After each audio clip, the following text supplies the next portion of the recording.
guys, sobrang dami nagtatanong sa inyo kung saan namin ito nabili. Simula nung na-post ko to sa A Day in My Life ko, lagi ito pinapakita. And sobrang reliable ito, lalo na nung unang lipat kami ng bahay.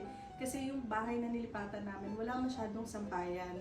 So kami, dami namin damit. And ako, marami rin akong mag-batch ng mga bahay. Perfect to, lalo na kung wala kayong mabutasan. Eh, yung gusto nyo yung talagang foldable lang. Kasi pag nangungupahan ka, di ba, bawal ka magpukpok or bawal ka magbuta. So ito perfect. Kasi ito, naku-fold lang ito. And ang dali-dali lang talaga niya. Kahit ako kaya ko ito i-fold. Igaganyan nyo lang, kasi piin nyo muna yung baba. And then, saka nyo siya. Gaganyan na So yeah. Tapos ang maganda pa dito, merong mga hook dito para hiwa-hiwalay nyo malalagay yung mga sampay nyo. And, nagigilid ko na siya. So, ganyan lang. Magaan lang siya, pero matagal na to sa amin. Parang 2 years na sa atin. 2 years. 2 years na. Di pa rin siya nasisira.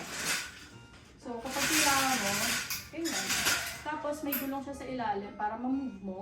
And then, pag naglalaba kayo ng mga, di ba, sapatos or mga basahan, dito na lang namin pinapatong. So, marami siyang malalagyan. Meron siya dito, meron siya dito. So, 1, 2, 3, 4, 5, 6.